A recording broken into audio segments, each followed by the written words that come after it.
Jessica Gershuni, and for those who don't know me, I do career coordination for the Security Studies program.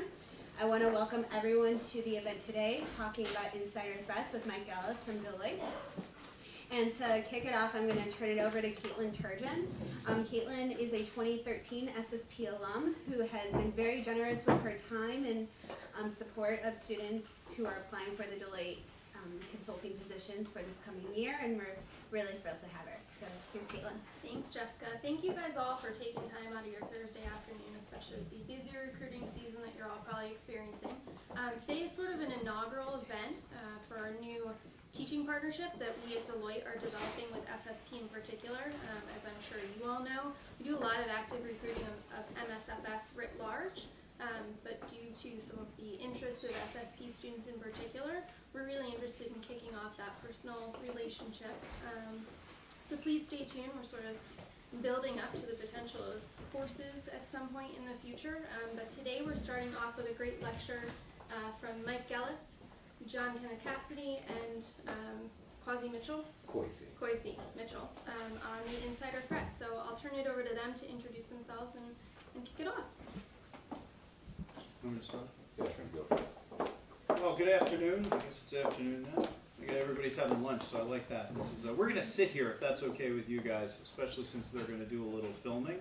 So if you want to ask a question, don't hesitate to sort of call out. So let me ask a question, as you're sort of finishing your lunch. You ever hear of insider? Okay. So good stuff. All right, why don't you introduce yourself? John can do it. Sure. Go from there. Sure. Kwasi Mitchell. I'm a senior manager with Deloitte Consulting. I spend the majority of my time focused on,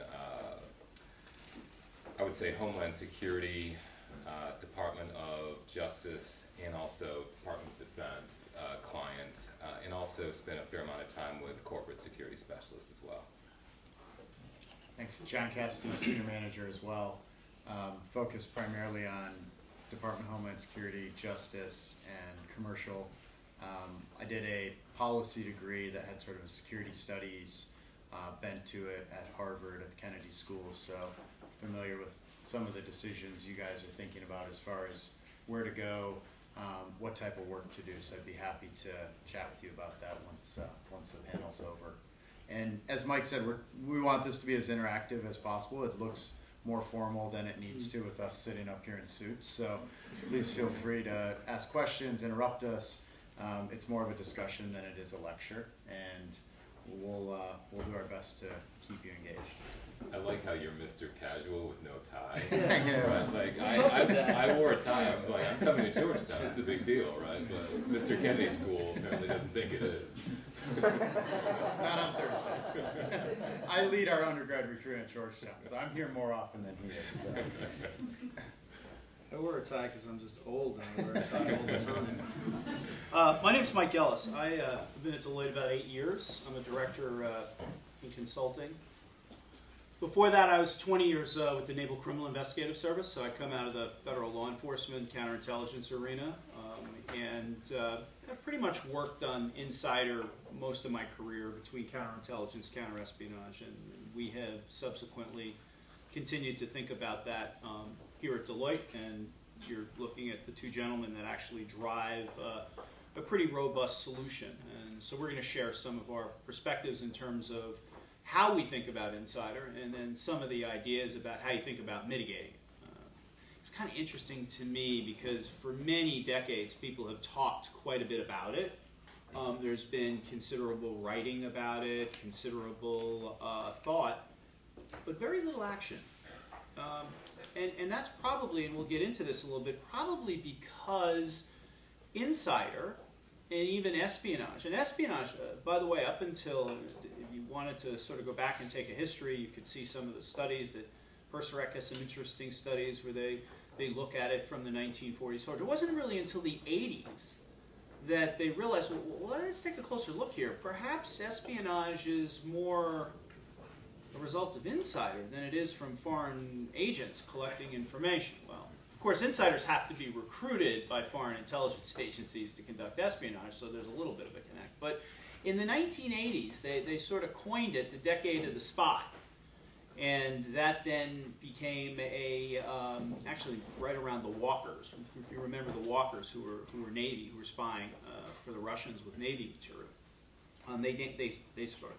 But really, it was very much a high-impact, low-frequency event.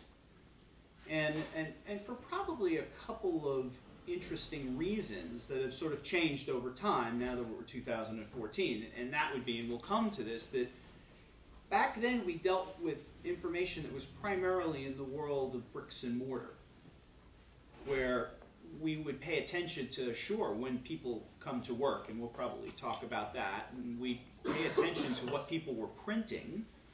We didn't pay a lot of attention to what people were downloading because you weren't downloading anything.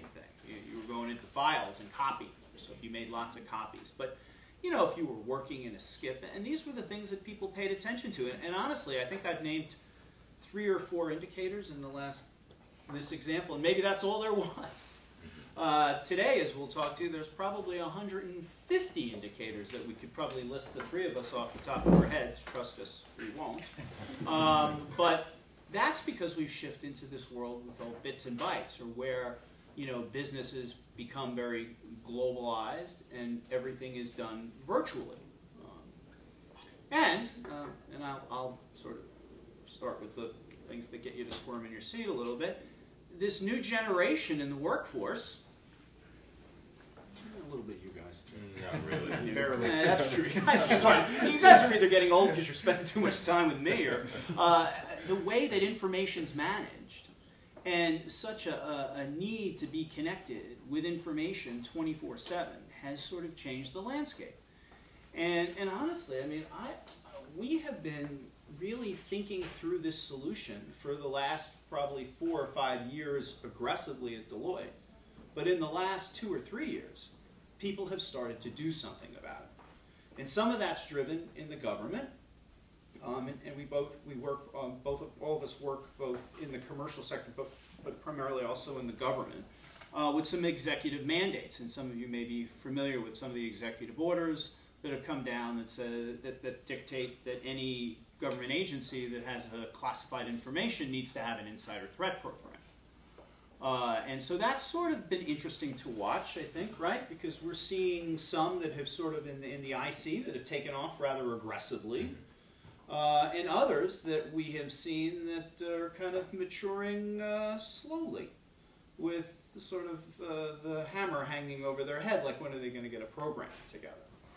And then lastly, what's happening is, if you're familiar with the defense industrial base, or all those folks who are federal contractors like us, the NISPOM, or the guidance that is given to federal contractors, or those folks who are private companies who are involved in contracts that include classified information, are now being directed, and we believe by June 2015 there'll be directives that say that they have to have insider threat programs as well. And I think you've even had an example, right, where a contracting officer said, gee, if somebody doesn't have an insider threat program in 2015, well, then we're going to be thinking about compliance around contracting. So that's kind of an interesting environment, more and more activity. Then you have, beyond just federal contractors, a sort of an explosion, if you will, in the private sector around insider activity. And that's very much related to probably some of the press that's been given to Snowden and others, where people get very, very concerned now about their IP, about their facilities, and about their reputation in the market, and how an insider, as you've seen even, and we're not talking necessarily about what we've seen in Target or what we've seen more recently at Home Depot, though we will talk a little bit about the fact that while external attacks seem to be sort of a bit more ahead of insiders, in many instances insiders may be facilitating those external attacks, and maybe not necessarily with any malevolent intent. So there's a lot of concern now about that. And so there's a very interesting sort of dynamic that's going on around insider and people's attention to it after many years of being concerned about it with very little activity. At the same time, what I find fascinating is this whole notion of employee engagement and the idea that you want to encourage an environment where employees feel trusted and feel engaged while you're monitoring everything that they're doing. So it kind of puts an interesting sort of dilemma. Thoughts on that? The only thing I would add is just from the standpoint of the commercial interest has really been also driven by an uptick, or at least a noticeable uptick in corporate espionage, particularly from a series of national states that have really taken a deep interest in American business in obtaining a commercial edge. So I think a fair amount that what we see with respect to just broader concerns and insider threat, as Mike was indicating, is facilitated by that. In addition to just the fact that some of the threats to national security also extend to things like our electric grid and things of that sort, where you have energy companies that are concerned about sabotage from jihadists and others. So it's really, even though largely spawned by some of the things that have been talked about in the press from Edward Snowden, Chelsea Manning, and things of that nature, it's started to take on a lot of its own within the broader commercial environment. Yeah, so exactly along the lines I was thinking of, you see both in the federal space and in the commercial space, one of the ways agencies and companies are catching up is a lot of the tools are in place around sort of monitoring usage online, tools in the commercial sector around sort of fraud, making sure that people aren't stealing the little wine bottles off the airplanes. They're now trying to retrofit those capabilities and that mindset more into an insider mindset. So that's one way they're trying to catch up. And to Kwasi's point, there's standing up an insider threat program also has residual benefits on just the operations of the business. So if you start looking closely at what your workforce is doing on any given day, you likely on all days will find people that are being inefficient, wasting time, sort of outside of their role and outside of their jurisdictions. Very rarely will you find an insider. So companies are thinking about this as a way to get basically 2 for 1 of we can increase efficiencies, reduce fraud, streamline processes, at the same time stand up a program that would give us the indicators that Mike mentioned as someone moves from a potential insider to a threat that the security apparatus within that organization or agency would want to look at. So as you listen to us, let me just offer this perspective, because we were a little brief in our introductions, so I'm going to augment a little bit because sometimes it's helpful. There's clearly going to be diversity of thought here as it relates to this problem, and that's probably one of the first things that I probably would recommend, that when you think about insider, you have to think about it from a diversity of thought perspective. Many folks that you talk to, especially that come sort of from my background, will talk about it from the perspective of counterintelligence. And counterintelligence is an important dimension. It's not the only dimension. My background, so I come from a CI background. I also happen to be a psychologist by training. I'm a forensic psychologist by training.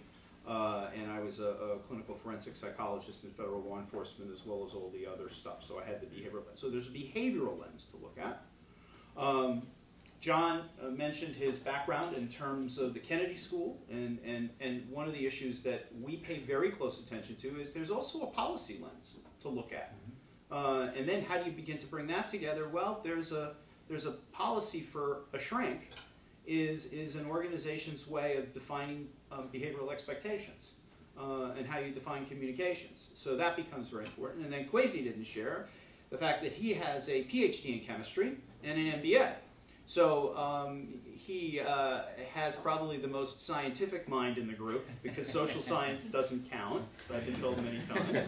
And he also has an MBA. So he comes in, and we all kind of come in this way, but from a business lens. And I'll have to be honest with you, from looking at Insider for like 25 years, from back in the 80s, late 80s forward, it never, and it still sort of takes my old friends who are in the business back a bit when we talk about looking at this from a business lens. Because if it's really behavior that occurs within a context, you have to look at that context from the perspective of these different lenses. And we were just sitting with a colleague of mine from a company we won't share, but two very well-trained counterintelligence officers, both actually trained at the farm. Do you know what that means?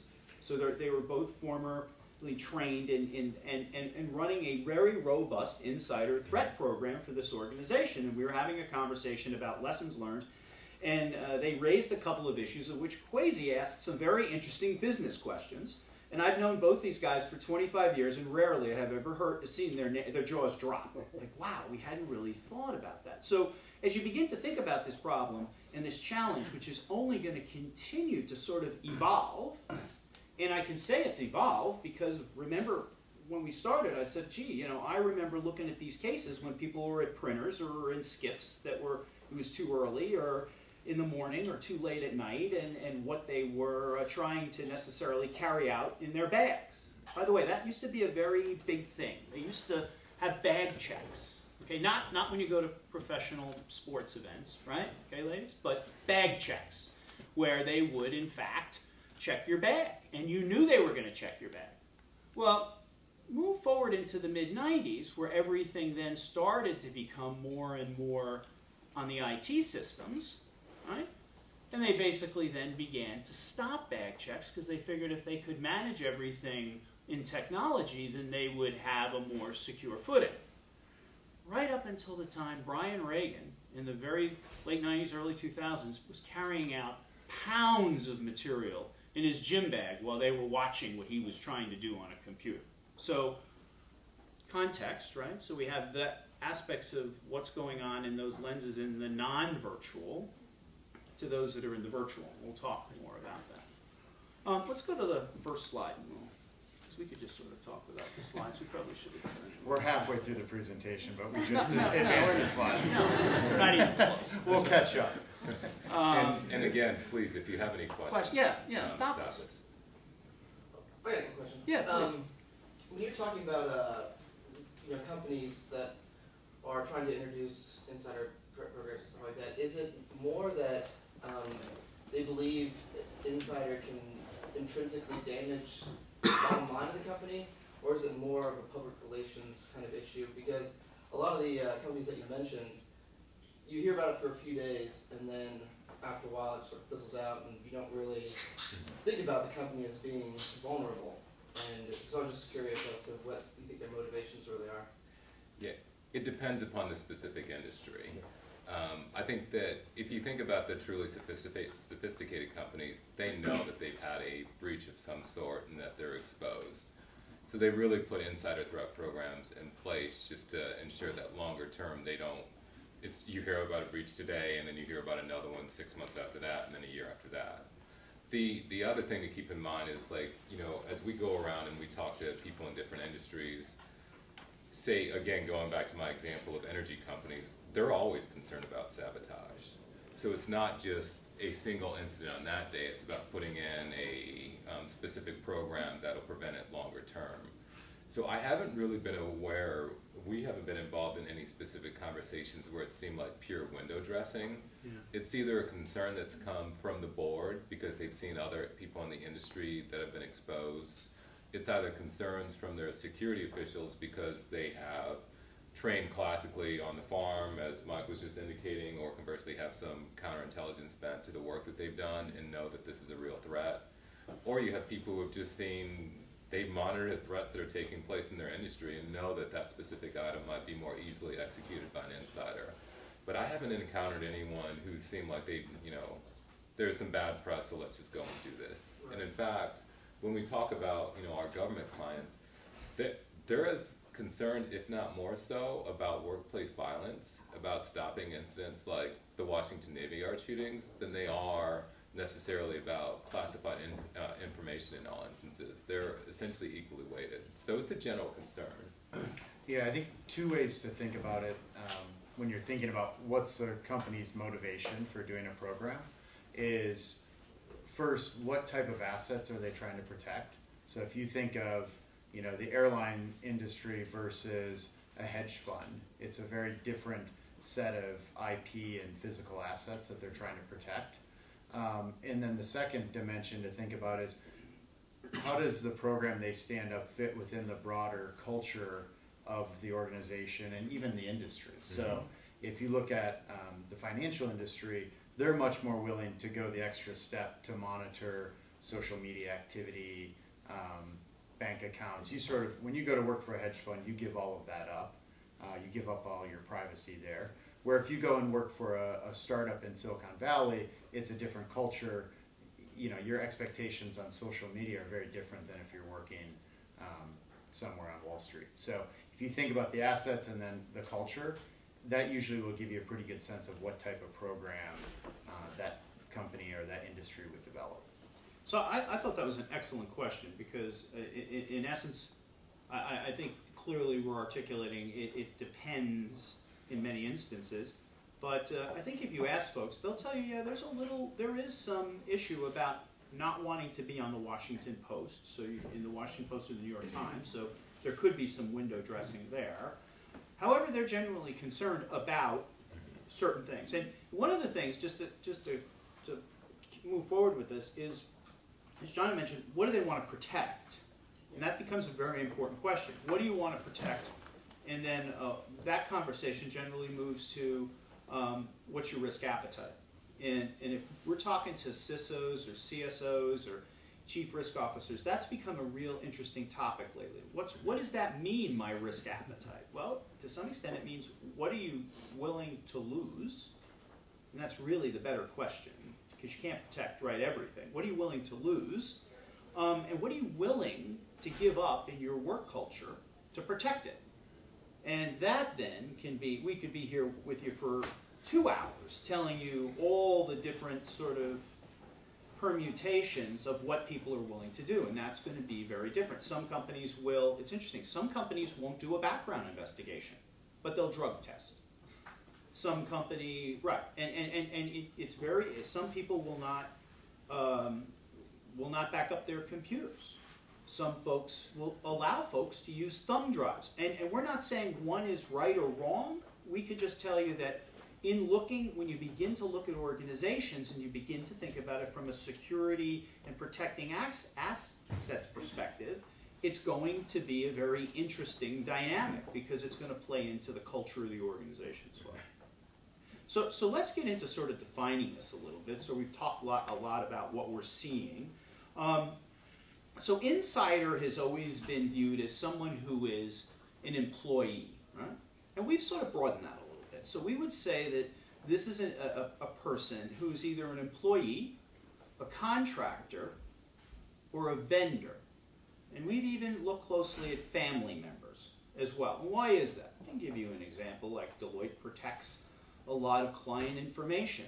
If I go home and I'm working on a merger and acquisition and share that with my wife, who happens to be connected to a financial network, the next thing I know, there could be insider trading. Just a simple example.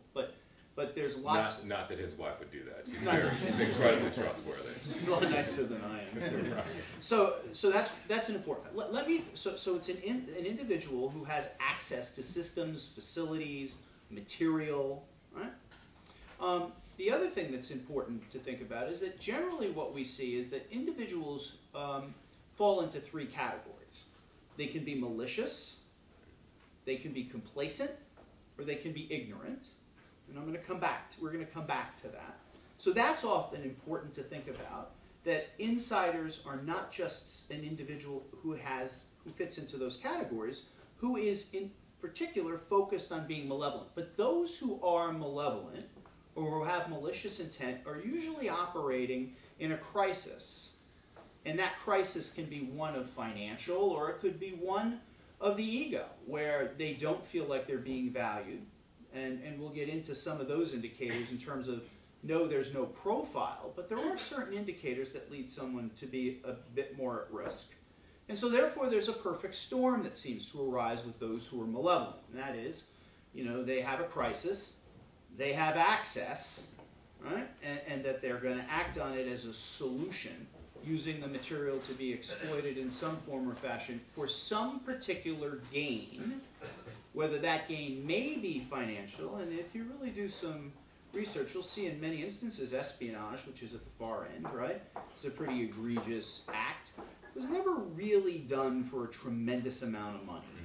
If you really look at the amount of money that spies have received over time, it's not a lot of money. It's more the notion of being validated, and we'll come back to that. Okay, a couple of other concepts, and probably one that will then, this is probably one of the more important ones, that'll sort of be, you want to hold on to as we talk about moving beyond just what Insider is and how we think about developing programs.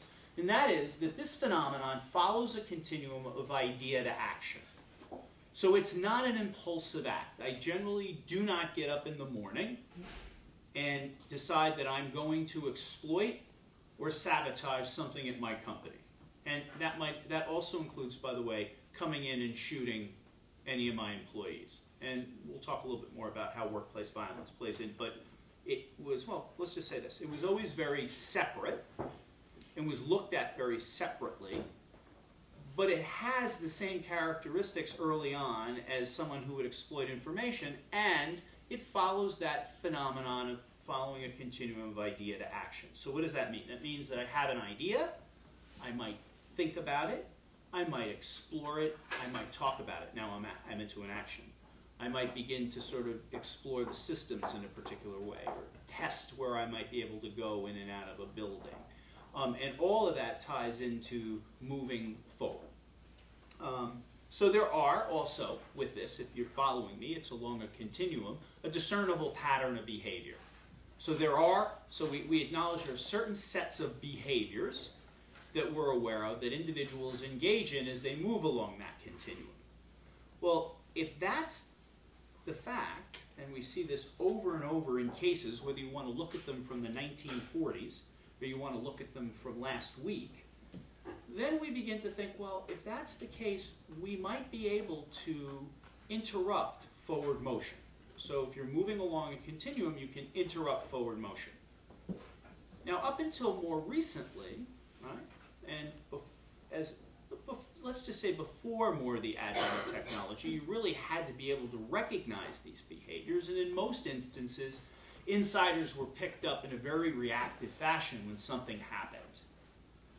But now that everything is done in a virtual space, and we're able to take behavior and move it into a measurable, collectible indicator with data, we're able to go a lot further left of the boom, if you will, you know what I mean, left the boom here, than we have in the past. So interesting, right? From an intellectual perspective, technology has sort of exacerbated the risk, but has also, because now people can do things in the virtual space, but it also has provided a mechanism in which to detect anomalies in behavior much earlier than we could have before. So while technology increases the risk, it also provides some thoughts on. I think you covered it. So let me talk. I'll get psychological for a minute, and that is just kind of get some of the concepts down as we move forward.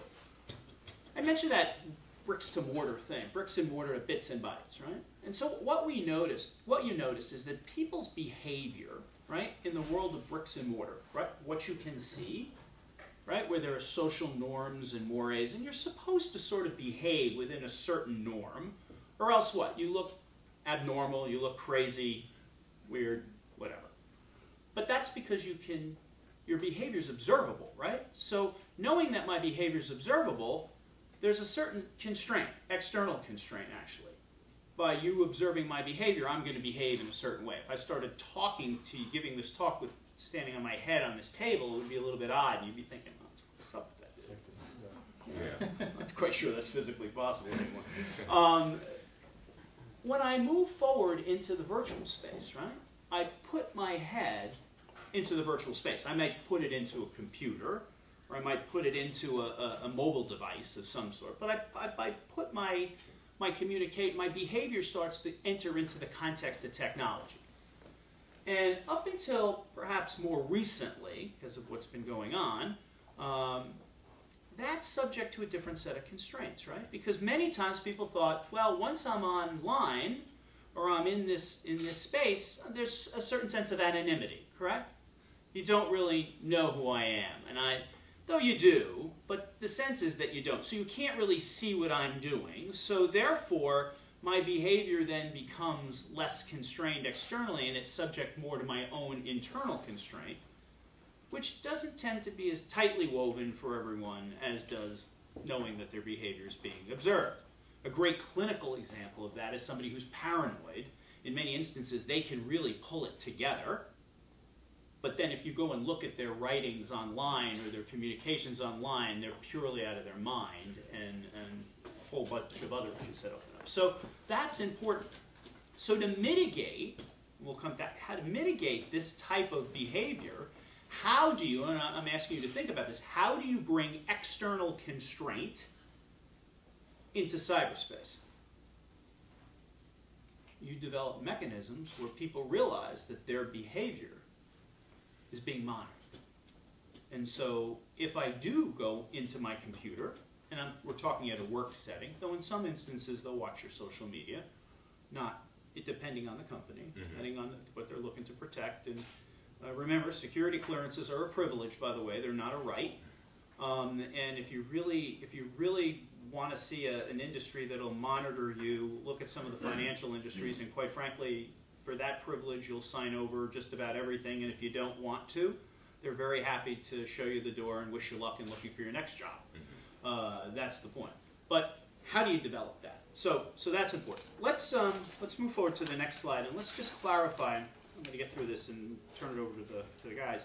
Let's just get some of these dimensions of insider down, because it's very important. So I think we've talked a little bit, and we'll talk about some indicators in a minute about malevolent intent and complacency. But we're looking at malice, complacency, and ignorance. And so what's very interesting is that many of the insider threats that are posed in organizations that inevitably facilitate external attacks are those folks who are complacent. And so what does that mean? Well, it can mean a number of things. And then there are those folks who are ignorant. Well, let's just go to those who are ignorant out of respect. Because generally it's not particularly their fault. They basically are working for organizations that have no policies, have no communication, have no training. They're pretty much have a culture where they're left to their own devices and they do what they want and nobody's telling them otherwise. So go back to the middle a little bit. Clearly we know what malevolent is, right? But we go back to the middle a little bit, and there's that big bucket of complacency, where individuals are doing things without malevolent intent, but they're doing it in such a way that they are opening up all sorts of vulnerabilities. And that's really where looking at it, as I said earlier, through those lenses of counterintelligence, and particularly that's where we see vulnerabilities around the business processes and the policies, is where I do things, even though I may know there are rules in place, but what I'm doing in terms of meeting mission objectives or my job is so important, and what I'm doing is so important that I'm above the rules, and I'm going to do what's important to get that job done. And as a result, I may dismiss, not intentionally violate, but dismiss policies or rules, or I might dismiss. Yeah. And this goes to the comment that John made earlier and that Mike is making now on business process and how some of these programs can help improve business processes from the standpoint that you find people doing things such as, and this is a common one, sharing their access passwords to specific systems, right? It's hard I need to get this done. I don't have the appropriate access, so I've turned I've given my log on to a friend who's now within the system under my name doing X, Y, and Z because I had to do what I needed to do to get the job done. And that there's just numerous instances like that where it could just be a business process issue that's making people start to skirt around or ignore specific policies. But once that begins, you ultimately can end up with a compounding effect, especially if people know that no one's watching. And really, do you want to say? I was just going to say that the challenge, if you're running an insider program, the challenge with these three groups is that you want to spend your time on those who have malicious intent, but the complacent and the ignorant groups create a bunch of noise in the system. So Kwasi's example is a perfect one. There's probably no malicious intent there, but if you have dozens and dozens of people following that practice because there's really no education around it, there's no penalty for using that practice, it distracts resources from the organization to places that really aren't going to create the type of harm you're trying to prevent to start. So one of the important things about reducing the number of complacent and ignorant people is that so you can actually see the flags that are tripping for those that have malicious intent, and that you get less false positives on, I prop the door open because it's just easier to get in and out versus I prop the door open because I'm going to escort someone in that shouldn't be in this space. So the treatment for those three different groups is very different, but it's all around the same goal of making sure that you're putting your resources and attention on the group that's trying to actually create harm within the organization. So I think the business process point is very interesting in terms of even just segueing into other sorts of risks. Looking at the employee life cycle.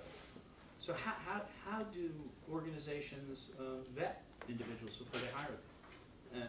And even beyond just in the security clearance arena, we're seeing more and more of the concept of folks who report versus don't report things, and then how do they capture that? Now we're hearing more about continuous evaluation, which we may talk about later. What about termination procedures? That tends to be a very, very big issue.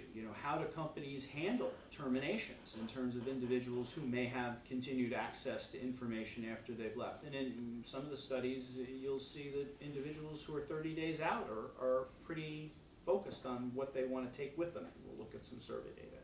So complacency becomes a very key issue. Let's keep moving. So there's some personality characteristics. And the interesting thing about this is, as I said earlier, there is no profile. There are just sets of indicators around personality. Now, I see you glancing at them. I want to, just as we talked about how technology can exacerbate the risk, but at the same time help mitigate the risk, these personality characteristics can look like risk, but they also can look like tremendous achievement and success. Right? And so when you think about it, we know it's not impulsive and there's no single motive. And in many instances, it's generally an accumulation of problems.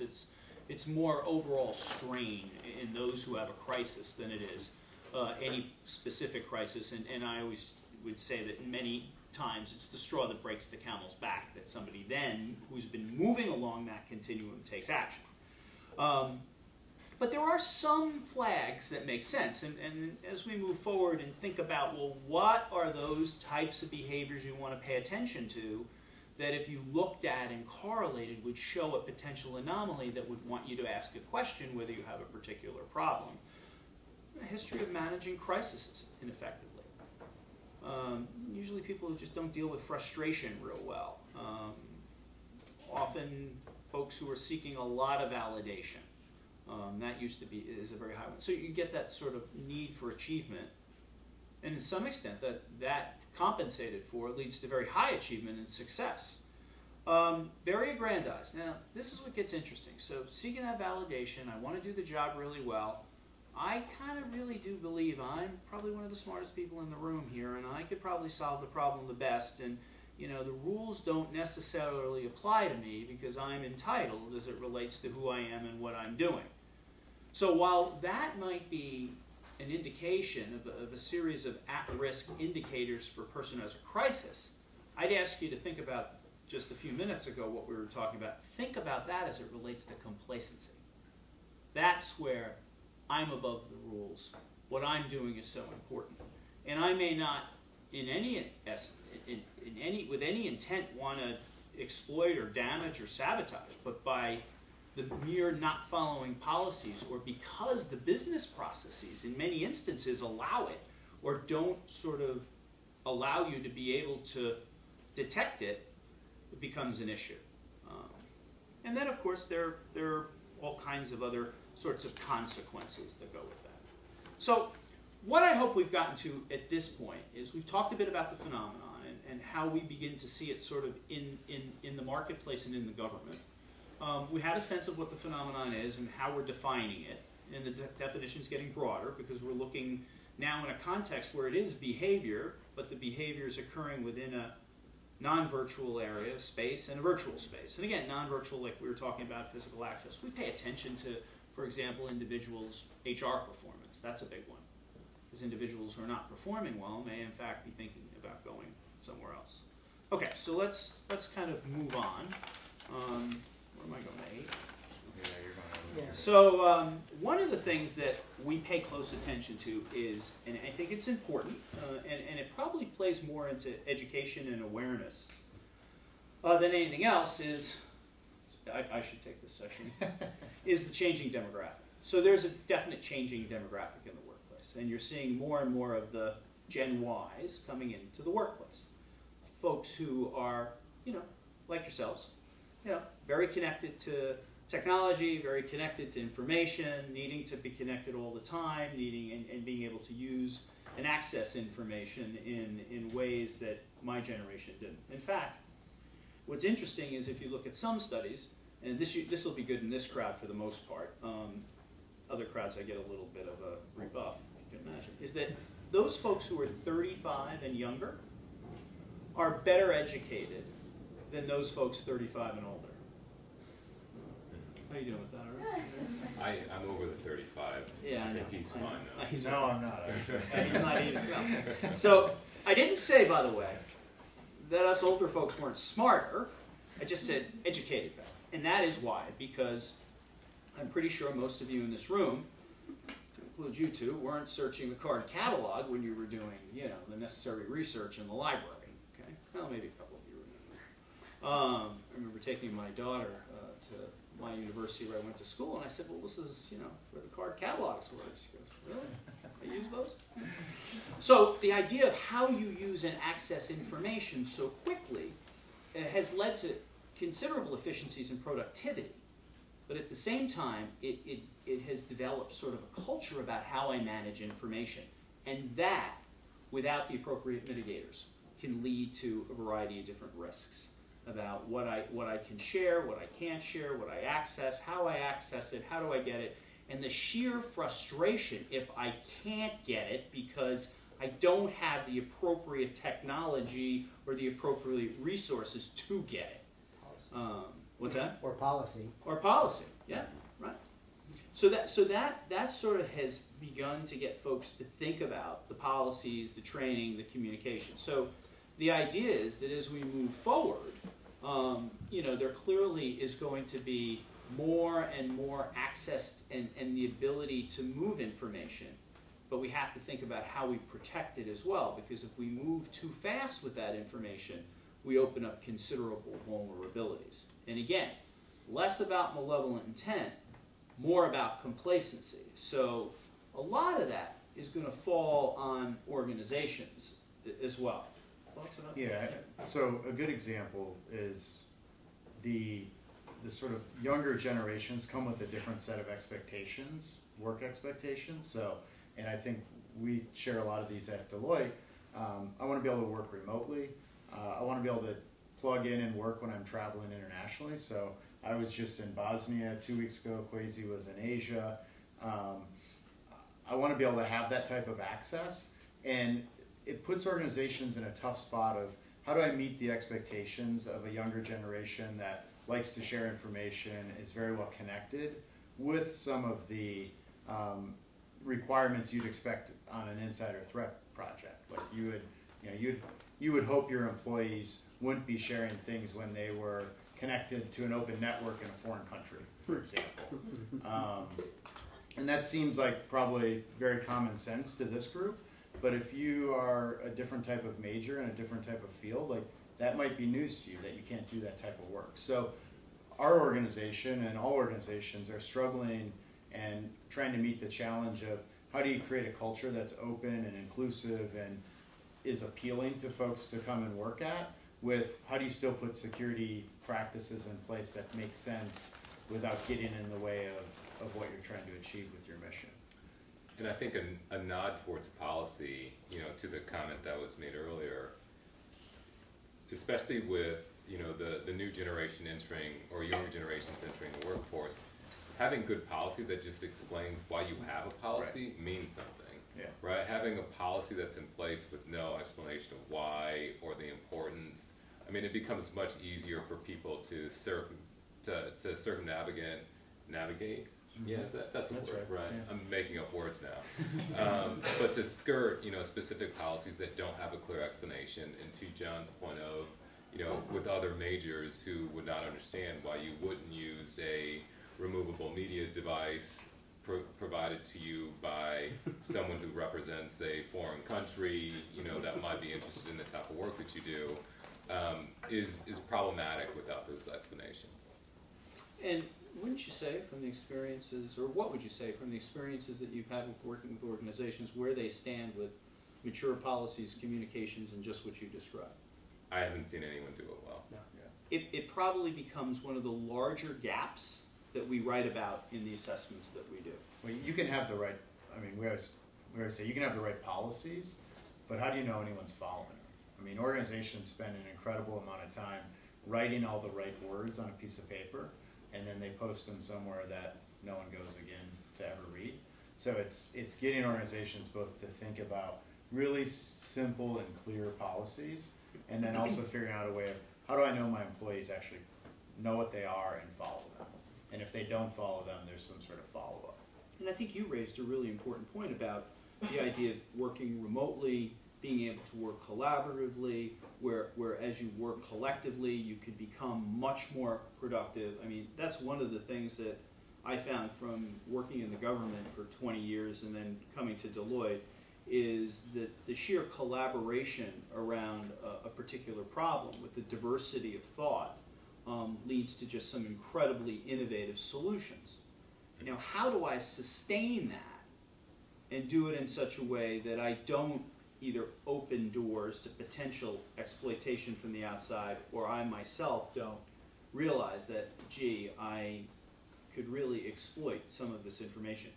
The last thing I want to say, and it's something that's sort of been top of mind for us lately, especially as we continue, and we'll talk more about this shortly about the program stuff, but John was saying, hey, working remotely is a big trust issue. In fact, if you follow some of the stuff that's been in the press lately about working remotely, and some of the folks in the government, of my tenure, who believe, hey, if I don't see you and I can't touch you, I don't know that you're actually doing your work.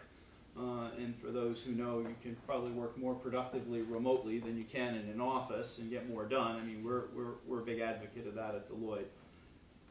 So how is it that I begin to say, well, I trust you to go out and work remotely, and I know that you're going to get your work done and that you're going to be successful, but I'm going to monitor every keystroke that you happen to make on the computer just to make sure that assets aren't flying out the door. The other challenge that, of course, comes in is how much and where do you draw the line as it relates to privacy? How much of, how people, we've gotten over the hope where people were very sensitive to HR data, human resource data and performance data and that stuff, where, said, whoa, that's private. Well, that's not really private, that's owned by the company. But as we mentioned before, one of the key indicators may very well be what goes on in the arena of social media. And what is it that you're tweeting? What is it that's on Facebook? What is it that's, I'm not an expert in that, I don't have any of that. It pretty much stops there. Yeah, make a long story short, well, there's Instagram and Snapchat. There we go. There's crowdsourcing, right? But more importantly, how that becomes, where do you draw the line in terms of what you're, and in many organizations that line is pretty hard and fast, and it's a true red line.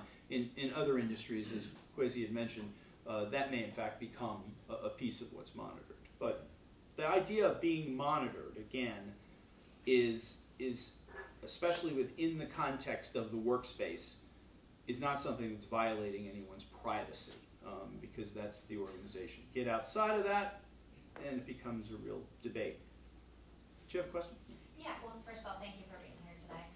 My follow-up question is regarding the startup technology company. So coming from a background of startup technology, how do you foster, where you're dealing with a high IQs, but you've got a high turnover rate, a lot of investment opportunity, a lot of classified information, patents, etc.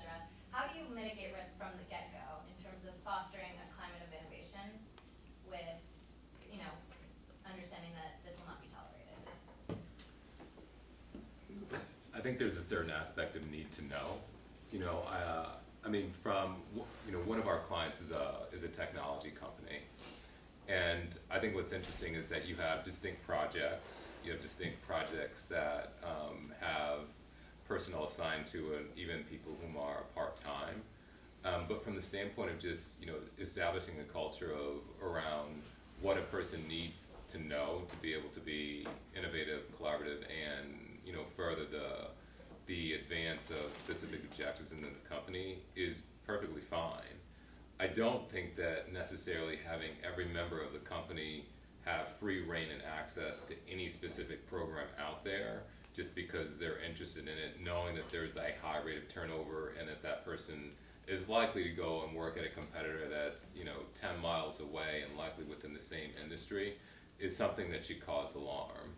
So now being overly restrictive, you know, and finding that sweet spot between monitoring what people or providing the appropriate access to what one needs to know in comparison to not letting people know about some of the great things that the organization is doing is a piece that people need to work based upon the culture. Mm-hmm. But definitely, I don't believe that you need to know everything conceivable going on within the company to make sure that you can execute your job and still be innovative. Yeah, and I think to Kwasi's point, it's about intentionally giving people the keys to the kingdom of knowing, you know, whether it be the IP or the assets, how they all fit together. Often companies give the keys to the kingdom without realizing it when they hire a systems administrator. That's not someone you're necessarily going to spend a bunch of time thinking about that person stealing the idea. That's not like your chief strategy officer or your head of innovation, but they have access and information far wider than some of the more senior executive roles. So we haven't talked much about it, but one of the things we help organizations do is think about, based on roles and responsibilities, what type of access and what type of monitoring system would you put on that particular role within the company. Yeah, that's a great point. I was thinking that a lot of it has to do with context. And both my colleagues here are sort of articulating around another dilemma that sort of jumps up, and one that I've sort of come full circle on. I grew up in an environment that was completely compartmentalized. Mm-hmm. And we looked at compartmentalization and silos, and you know, you've seen it everything from the 9/11 Commission forward. And then come around and saying, well, there is some value to being thoughtful about how you compartmentalize. The other question, the other answer to your question, and John answered something that came to my mind, was the context. We call context in terms of the role, and not just, you know, the most sensitive role to the least sensitive role. You're going to have different sorts of requirements. But also, you'd have to ask that startup company, what do you want to protect? I don't think you were here for this. What do you want to protect, and what are you willing to do to protect it? And quite frankly, what are you not willing to protect, and what are you willing to lose? The other thing is to keep in mind, to some of the survey results here, is that many professionals in your generation are going to move pretty quickly to other jobs. You're not going to stay. You know, you're not looking for a job for like 20 or 30 years. I'll be honest with you, 20 years in one place got to be ridiculous. But you're going to move around a lot, and with that comes another inherent risk. But what's interesting is we did some surveys, and just in the context of, just to put this in perspective, is when you look at the post-recession climate, 40% of employees indicated that they feel they're treated unfairly or unethically by employers. So what does that really communicate? 40% of them says, well, you know, I don't think you're treating me fairly, so I'm going to make sure I take care of myself with all the accesses I have. A couple other things. Basically, 20% or a third of all employees surveyed said they didn't consider the ethical consequences of posting comments, photos, and videos online. And 74% surveyed said it's easy to damage a company's reputation using social media. So while there's a certain sensitivity to the privacy associated with social media, there is a tremendous risk around a company's reputation and other sorts of potential exploitable positions. You know, who I work for in the government, what I do. So if I really need some attention, I can do that anywhere from a dating site to Facebook to what people post. I find what people post on Facebook fascinating. I sit right next to my wife in the evening sometimes and look at her Facebook. I can't believe it. A couple other things. We talked a little bit about the changing demographic. It's not a risk. It has certain risks associated with it, but you know, it's something to be mitigated because, you know, after about 10 more years, there's not going to be too many of my age guys hanging around the workplace, and it's time to go fishing. So I think that kind of covers at least thinking about it from that perspective. I think there were two questions over on this side of the room. Yeah, one of the points that I was going to make was related to the whole systems administrator aspect, and it kind of ties in with a much larger theme, is that these individuals that are often parts of a team have that role as a systems administrator, and you know, a company or an agency is giving them that access because of their subject matter expertise. Right. However, they often have that access that far beyond what was originally intended, because that role of systems administrator provides that anonymity to that individual. I think one of the things that we're going to have to deal with is, you know, that often used phrase about who watches the watchman, is you have to basically kind of have that oversight of the people that often know the technology much better than you do. And so how do you assign that role and assign like a identifier for those individuals that have that access? Yeah, and you see a number of people have started to move to, you know, two-person rules and things of that sort, so that there's a verification step and no one can be a lone wolf. And I feel bad for sysadmins, because like sysadmins now are just kind of like the redheaded stepchild, like within the like broader. I mean, I'm sure plenty of them are outstanding men and women, right? But yeah, they're and I would extend it a step further, because there's within every organization there's just people who have a substantial amount of information that could do damage to the company. You know, think about someone who works within the office of general counsel, right? Have incredible access to quite a few different things that many people haven't thought about. Or, you know, some of your portfolio managers within larger organizations, particularly R&D organizations, who oversee, you know, a good 15 to 20 different research projects that could in fact be very valuable to another organization. So, you know, it's inevitable that within an organization that you have people of that role, and so you do need to think through who watches the watcher, or conversely, what are you doing to monitor those employees that due to their skill set they just have gained a great deal of access and privilege. Yes. Yeah, we're talking about how there's different risks across generations, and you also mentioned that both of you have traveled overseas recently. So I was curious. Recently, there have been a couple cases where, you know, companies have moved production overseas, and you know, intellectual property was blocked at the door. Yeah. So I was just wondering if you see similar differences in what the risks are going to be across, you know, cultures, different countries, as you see from, you know, the upcoming generation. Do you want to talk about Bosnia first, or what you saw there? You can talk about what I saw in China. Yes, I think it's a big problem. So, you know, the 90s was very much a decade of offshoring and getting the labor arbitrage of moving some of your back-end office functions to India and Southeast Asia.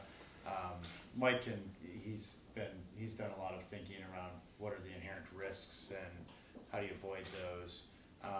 As far as cultural norms, and I don't know if this is exactly your question, but cultural norms and how that relates to an insider program, it's another layer of dimension, another layer of complexity, and another dimension that you almost have to take into account when you're standing. You have to take into account when you're standing up the program. So the way a Bosnian would share information and behave as a millennial is very, very different than how an American would behave, which is very different than how someone from Japan or from China would behave. So often the things we've talked about today have been mostly US centric, sort of the mindset. But if you were going into one of those other countries and working on an insider program, the first thing I would want to know is, what are some of the cultural norms around sharing information, following rules? So Bosnians, in my time there, didn't strike me as nearly as sort of the rule followers as what you would find in other cultures. So it's entrepreneurial, it's a bit more less structured than you would find in a sort of Asian culture. And it's not about sort of profiling large groups of people, but it's understanding sort of how much do we need to press on like the need to follow rules versus this is sort of the behavioral expectation that's set for that culture. It's incredibly complex. We could probably do an entire panel just on Think about it for on days. that. But Yeah. Any thoughts from your travels? Yeah, it was interesting. I was in China and Japan recently, and I was more disturbed by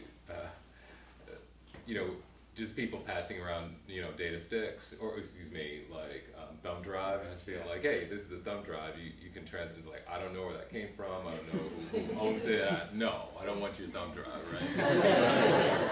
So, but it was very interesting watching like the distinct norms with our professionals, and I was there like through training Deloitte professionals in China. It was interesting watching them have a lot of similarities to what you would see here in the US, and then there being distinct nuances that if you were thinking about those people entering the workplace and thinking about your specific threats and exposure, you would definitely need to manage appropriately. So there's clearly cultural nuances and differences. The other thing I would add more from a business mindset is one thing we've learned, and I think it's a lesson some of the CISOs and security officers are still learning, is you can't go into a board or a chief executive and say, you're not going to do business in India, you're not going to do business in Southeast Asia. Like, the door closes and you're on the other side of it the minute you do that. So it's finding a way of, we understand the benefits of offshoring some of the functions of an organization. How do you do that in a way that's smart? And how do you create firewalls of, you might offshore certain aspects of your organization or certain functions, but other things you're going to keep here, where you have a bit more control and a closer eye on it. Yeah, that to some extent counterintelligence begins to start to play into the business. How you travel, how you're briefed about where you travel, where you're going, what you're taking with you, what you bring back, how you handle information, all of that. It's not a matter of not doing business or overseas. It's just a matter about how we do it. And to some extent, we really haven't been very attentive to the manner in which we have done it. And things are becoming more and more global anyway. So it's just a matter of fact. I believe there was another question as well. Yeah, you mentioned the need for follow-up and how maybe recently a lot more standardizing of procedures is being done, but can you speak to kind of paint a picture of what the enforcement mechanisms look like currently? Who's following up on whether procedures are being followed within companies, within the government? We're going to kind of get a little bit to that with Yeah, the next few well, slides. actually, we'll touch base on that, and if you bear with us just for a moment. Yeah. And I'm sorry. Yeah, I'll wait. Okay. And we'll cover this information quickly so that we have plenty of time to talk about, answer any additional questions that we don't discuss.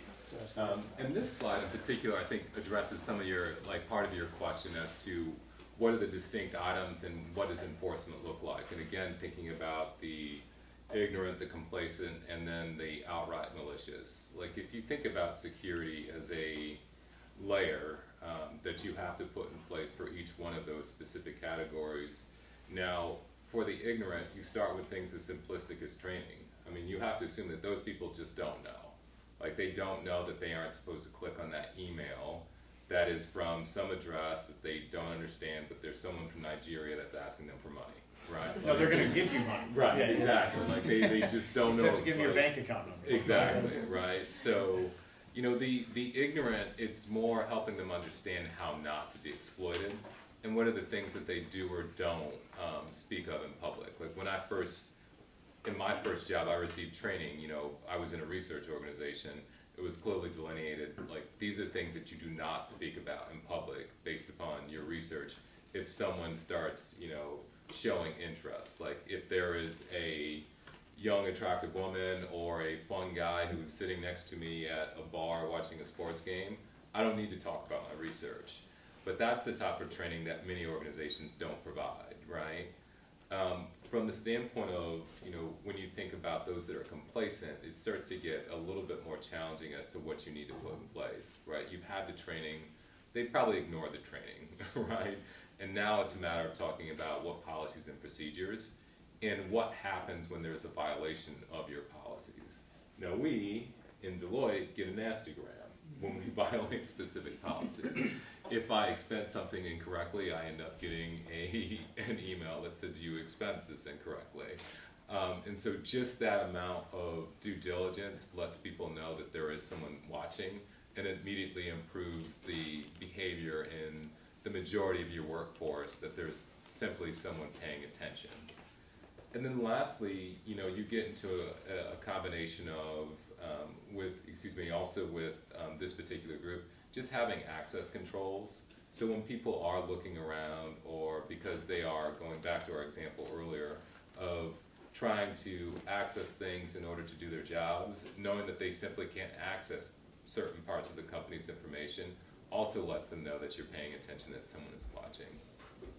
And then finally, you just get into the malicious, and those are the few and far between, but definitely those that you want to try to focus a great deal of attention on after you've diminished much of the noise that John was referring to earlier. And there you get into things, how do you manage your employee life cycle? If someone has a declining performance and they might start feeling a little bit disenfranchised or slighted, what are the other things that you're doing to make sure that it doesn't become easy for them to be an insider? Because once you have people in that specific scenario, it's just a matter of someone asking, right? It's not as if, I mean, I don't, like from your experience, it's not like you have, there are many instances where somebody really needed to be convinced to be a spy, right? Like this, just the specific scenario was there in place. And you just have these layers of security that like are in place that like get to your point of what do you do and how do you do it and how do people know.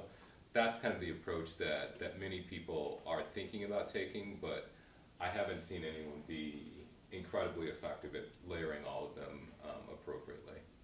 You make a very good point about the training, and that's something we pay close attention to. Many of you have probably had some security kinds of training. People tend not to pay a lot of attention to it. And part of it is that it's generally too long and it's generally too generic, and the idea is how do you begin to think about training as it relates to someone's specific role. So to the gentleman who was talking about systems administrators, the type of training they get versus people who are other types of administrators. And you know, the idea being, you know, what it is that they're going to be able to be attentive to and how it is that they would report it. Just remember that the human mind only really can recall 7 plus or minus 2 bits of information. So, you know, if you're going to put a training together where you want people to remember something, yeah, you probably ought to err more around 6 or 7, you know, just to be able to capture everybody. Do you have a question? Yeah, no, it's part question, part, you know, I'm coming from a government background, okay, where I think a significant contributor to complacency was in fact there were too many policies, okay, and whether you've seen that or whether you think that's an accurate assessment, because the government's trying to protect everything all the time and has just continued to layer procedure on top of procedure on top of procedure, where people said, I can't follow all these or I'll get nothing done. Okay, or I have to wait 3 weeks for my email accounts to get opened up, and I've got deliverables to do.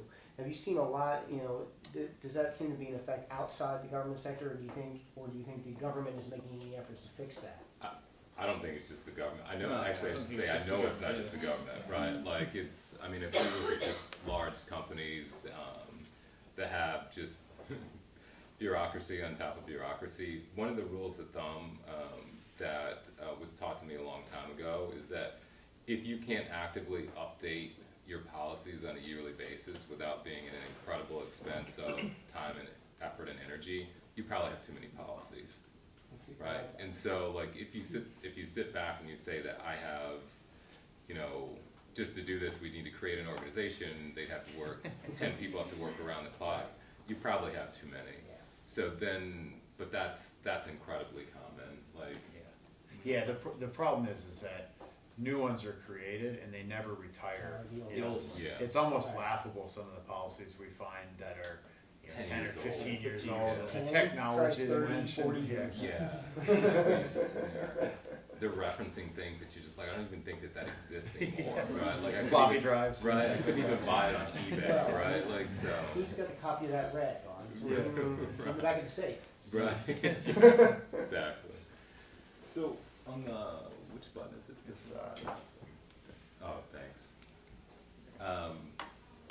We've talked about the majority of things with respect to this slide, but what I'll call your attention to is at the bottom, is really an approach that we take a lot of people through from the standpoint of figuring out their exposure when they're thinking about really establishing an insider threat program. You know, just understand where you're at, right? Like, what are you doing well? Like, what aren't you doing well? There's numerous, like, leading practices out there that you can baseline your organization against, and determining where you want to be. And that's largely driven around your risk appetite, like from the standpoint of what you deem is absolutely critical. And I think this goes back to the earlier comment that was made about being in a, like, working for a software company, being in a startup environment. You know, there's just certain products that you're going to produce that, like, maybe it's already commoditized. Maybe I mean, that's where you bring people into the company to work on initially. And ultimately in the long run, it's not that critical that you protect that indefinitely. But truly your most important projects, like, that you would control the access to and understand what the appropriate risk appetite is around protecting those. And finally, like, coming up with a plan for where you want to be. And I know, like, this is basic stuff, right?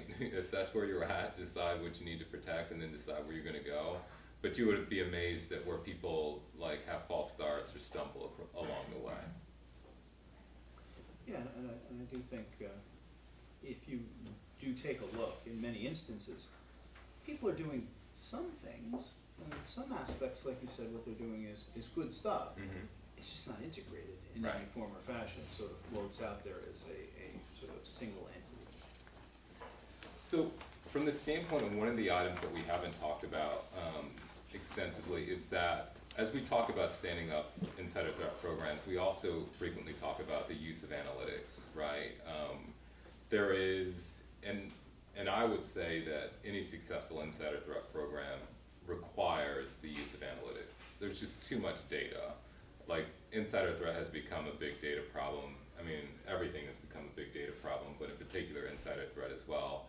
If you think about tying specific behaviors, and those behaviors that Mike walked us through earlier, to key pieces of data, behavior on systems, and things of that nature that can provide indicators for when someone might be approaching a crisis, that a simple conversation from someone within the company could easily resolve to prevent them from doing an insider-related act.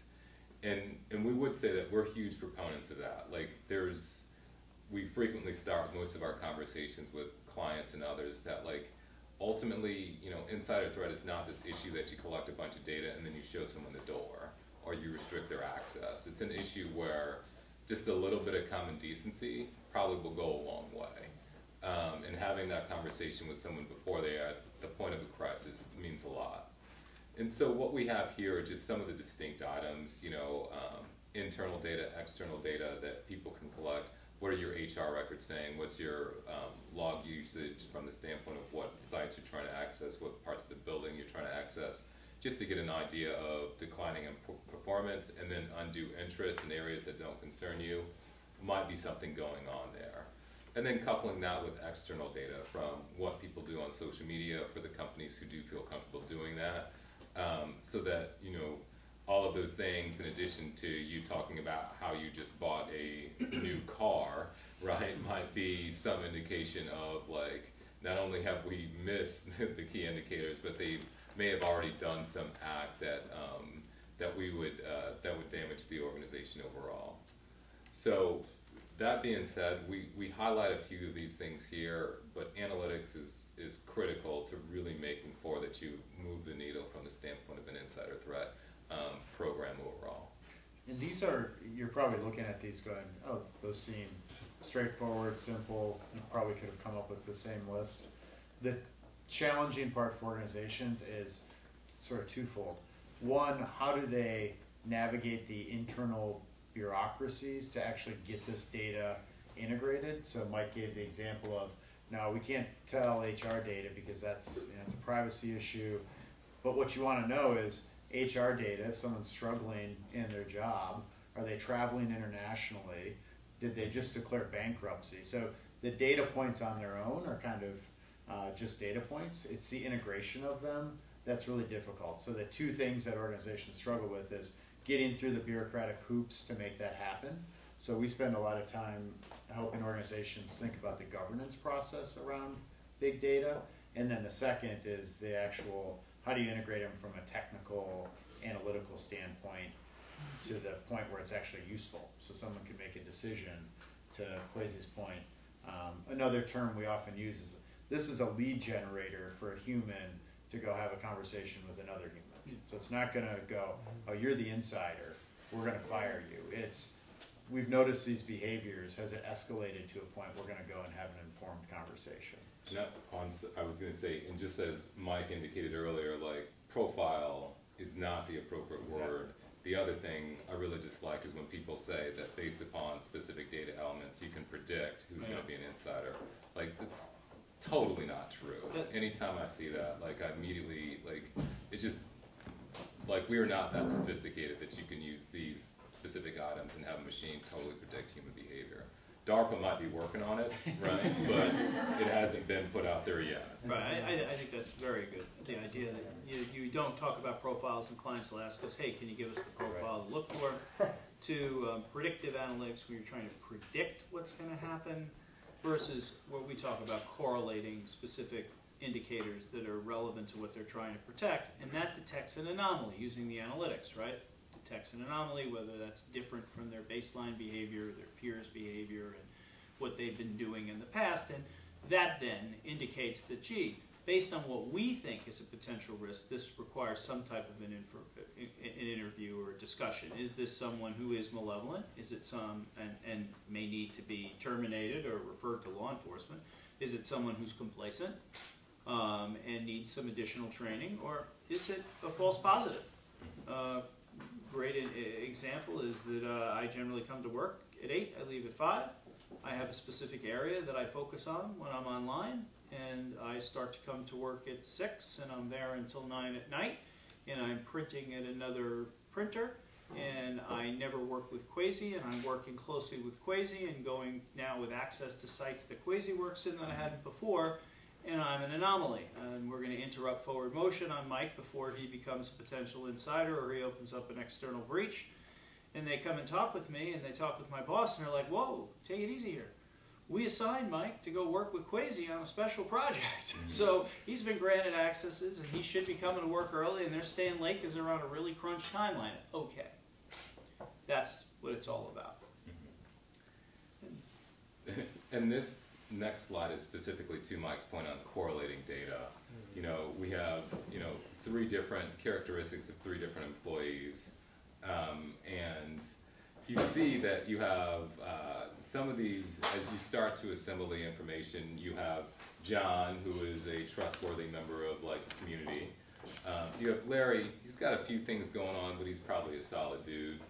And then you look at Tom, and Tom's got some issues, which is why you might want to have a conversation with him. He's got student loan debt. Well, that's not a bad one for anybody. We're all in trouble. Right. Not a big divorce, generally sort of fell off a long time ago. Right. I also like that he's a tobacco smoker. I don't know how that plays in, right? But frequent disputes with supervisor. I mean, it's Mike, the number of times, and John, like when we talk to people and they're like, yeah, we have this really interesting insider case, like this guy used to argue with his boss every day. How was that an insider case? He was broadcasting that he was upset and that he was unhappy, right? So like things of that sort, you know, and then when you have compounded on that potential financial issues, the fact that you haven't promoted them, like it leads to like this air of discontent that may in fact be problematic. And sometimes it's for organizations, it's very simple things, like you want your HR, so when someone puts in their 2-week notice, 3-week notice, you want your HR department to let your IT department know, hey, Mike just put in his 3-week notice, please, you know, put him on a list that if he's downloading X amounts of data, you know, that's gonna trip a flag. Most organizations don't have that in place. Like HR will find out, and the insider cases show that most insiders start to act sort of within the 30-day window of when they're gonna leave. So insiders aren't as smart as you would think or hope they would be, or sophisticated. So simple things like connecting those two departments will raise a flag, particularly on stealing things like IP and trade secrets. And I'm just gonna take all this stuff and go to my next job, and it's gonna make my life easier, and it's not that big of a deal, but it is a big deal. Have you found that companies or organizations are capable of doing this level of analytics without creating an entirely new division to do it, or office to do it? So that's an interesting question. We have 10 minutes. Yeah. We'll just take some questions. So, Sure. so in essence, I thought you were going somewhere else. Definitely, they need to develop a tool. Right. So a tool is not a program, Yeah. but it helps in essence a program and a holistic program that'll look at all that different data. People do develop a separate insider threat program with employees, but it's very small. Right? We've seen the programs that we see are very small, where usually you're talking about with the appropriate analytics, just a couple of people looking at 100,000 employees. And okay, and it works. Well, you're talking about analysts looking at the anomalies, and then Right, subsequently okay. people doing investigations. But, Okay. So there's a statistic out there, I probably won't get this right, that they used to spend about 80% of the time trying to run down the data, and 20% of the time trying to make sense of it. Right. Now they spend 20% of the time collecting the data, and 80% of the time making Yeah, sense of it. streamlined. Because, but I think we've had some ratios where it's like so when you put a tool in place, and there are lots of different tools out there, Okay. we happen to be tool agnostic, so we're professional services, we develop programs, and then we'll team with other companies that have tools, and there are many out there that do many different things that have a variety of different costs, and again, depending on what a company wants to, or an organization wants to protect, that's the type of tool. But that being said, sure, you're gonna then have, depending on the number of employees, a set number of analysts that'll be able to look at those alerts, and a set number of folks will be able to do those investigations. Mm-hmm. But it's not tremendously large and not all that costly. If you do it well. Right. Yeah. If you do it well. Yeah. Right. Yes. Yeah, go back. If I might actually expand only on a tangentially related point, but first, thank you again for speaking with us today. I was wondering if you can elaborate on some of these costs of instituting an insider threat program. Obviously, the benefits of initiating a program of this type outweigh the costs, or else this conversation wouldn't be occurring. But have you witnessed any sort of cultural costs or costs in terms of long-term retention or recruiting in any of the companies you've worked with? I would say, trying to think of the best way of answering your question. There are specific costs. I do think that those costs are offset by improvements in helping people just do their jobs better. And if you think about some of the business process aspect, I don't think that there's been enough data collected outside of the financial services industries to figure out if there's any detrimental impact to the organization. I would say, though, that based upon the philosophy that we laid out earlier, that this is really to generate a conversation to help people through specific crises, that in my belief that like longer term, it'll be for the best. So I don't know if you want to expand on that, but like I just don't see. Yeah, I could imagine a scenario where a program is designed and implemented in a way that would make a place a really, really horrible place to work at. But that's more of that's not the fault of that's the fault of how you designed and implemented your program versus should insider threat be a priority of the organization. Our belief is if you do it right, it actually is going to make people's lives easier. It's going to hopefully simplify processes. It's going to simplify the policies that people have to know. It's going to connect some of the HR and IT and the functions that should be connected just from a business perspective. So I think, you know, the short answer is all in how the program is implemented. If you felt like an organization was getting very heavy-handed, I could see where it would turn people off from working there. Do you want to talk about change management? Yeah, exactly. Yeah, surely there's some dollar costs to it, but the dollar costs associated with the asset valuation is sort of offsetting. But I think the culture investment that you were mentioning is, you know, organizations are starting to have to move to a more of a risk-based culture. You know, and there's a lot of change management that has to take place where, you know, everyone has to begin to believe that by, you know, working in this organization, I need to be protecting assets and I need to be responsible for what I do and how I do it. And I would add, I'm sorry, just one last quick comment on that. Many cutting edge organizations are starting to collect similar types of information to retain their workforce. So in my mind, you know, Insider is an extension of things that are currently being collected by companies that should be integrated and can be very much a tool to figure out who are the people that you need to reward, just as much as who are the people you need to have a conversation with to prevent them from going through a crisis. All the way in the back. You'll have to excuse me if this comes up in part 3, but I have a question regarding lone wolf versus group insider situation. So the media really likes to pick up on these lone wolf scandals, such as the Snowden scandals, and the bulk of your presentation also seems to focus more individualistically on these insiders. Right. So the exception to that is like your analysis on ignorance and complacency and how those are particularly damaging in combination with malicious actors. Right. So my question is, can you speak a little bit to kind of insider cooperation and communication? How, if those groups are more difficult or less difficult to deal with than lone wolf situations, and how you would go about it? Well, interestingly, a majority of the insider cases, and if you were to go look into the cases, are primarily individuals. However, there are groups. The point would be that you would have, if those individuals were also obviously employees of the organization. If you had an individual who's facilitating access for another group, that's more of a lone wolf. But if they would then, their behavior also would be anomalous, and they would be setting alerts that you would be paying attention to, so that you would see sort of a couple of people doing similar things. There's some tools that actually look at baselining an individual's behavior and baselining their behavior with their peers. And I would add to that, you know, insider trading and also sales-related items are areas where you may find people that work in tandem. That you'll see, you know, members of the sales force leave a company together after sharing or deciding to share a fair amount of information. And we've talked to a few clients who've had issues of that nature. The other thing, Mike, that, you know, we talked about and had a conversation on was just and this goes back to Mike's earlier comment, who's associating with whom within an organization.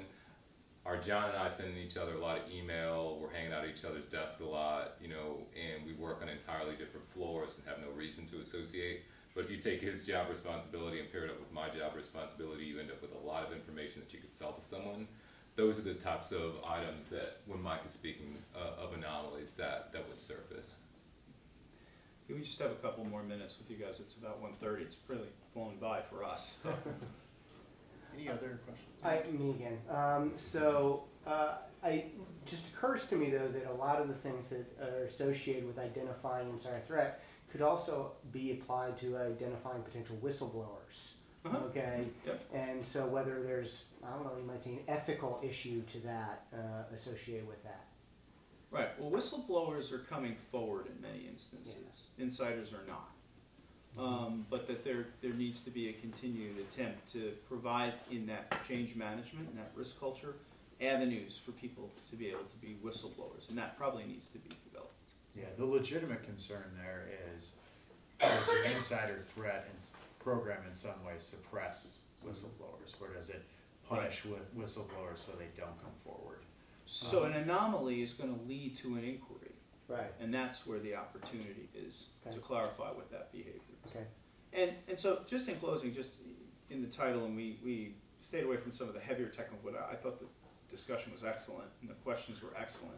And we are obviously thinking a lot about some of the interesting dilemmas that get posed with this type of practice. The key today is to look at it holistically, and that is, as we've said, you have to look at behavior across the life cycle of the employee and across what they're doing in both the virtual space and the non-virtual space.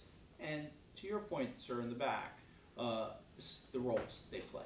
And that's really kind of how we approach it. And then it's a matter of getting everybody in the organization on board. So IT, physical security, finance, policy, training, HR, all together to be stakeholders in this program.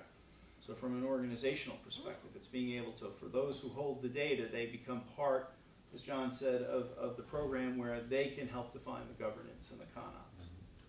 And the lawyers. And the lawyers, that's right. And the lawyers Get the around lawyers. every Any last thoughts? Last thoughts? No, I thought it was a great discussion. Great discussion. So thank you for your time and attention. Thanks for having us. Thank you. Thank you.